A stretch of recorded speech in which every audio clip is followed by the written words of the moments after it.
Hey, Roland Frasier here, and today we are talking about what are the most important factors to know when you're buying a business. How do you actually find the people to make contact with?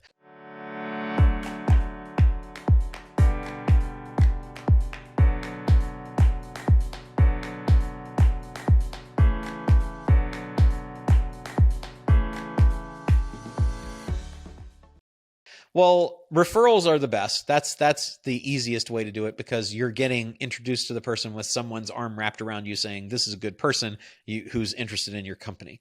But if you're doing more cold outreach, then there are several things that you can do. Probably the easiest thing if you're in the United States would be to go to the secstates.com site, secstates.com. And that lists all of the 50 secretaries of state for each of the states in the United States. And the Secretary of State is generally in our country, in the United States, where filings of business entities are done, whether it's a limited liability company, an LLC, a corporation, which is typically an INC, and that's whether it's a subchapter S or C corporation. For those of you who know what that means, doesn't really matter. Limited partnerships, limited liability partnerships, all of those entities are typically registered in and issued by the Secretary of State in the United States. Now, in the UK, it's Companies House. In Australia and other places, it will be different. It might be in a province. It might be a countrywide thing. It just depends on where you are. But secstates.com is a good place. Hoovers.com is a place that you can get information. That's typically paid, but that's a good place as well. And when you go into these sites, zoominfo.com would be another good one, and that's domestic and international as well.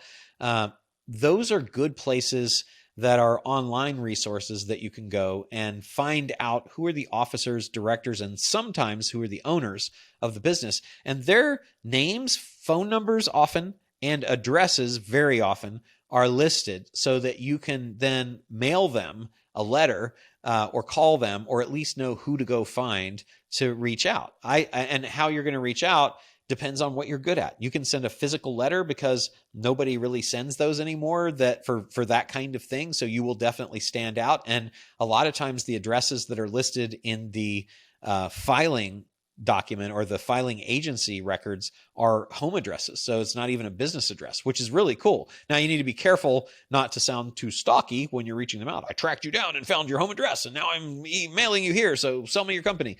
That's kind of scary. So don't do that. That it's better to say that I'm writing you at this address for confidentiality. And I found this address in the public records. And if you say that when you're doing those outreaches, it'll save you a lot of hassle from people that are freaking out because you have their home address.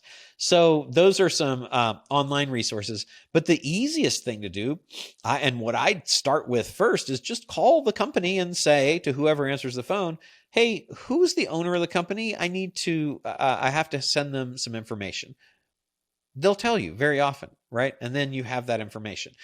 You can also look on the website of the company. That's another easy thing to do. You just basically say under the contact us information or team or about us page or any of that, very often they will list particularly when it's team, it'll list who the founders are, and that's who you want to talk to.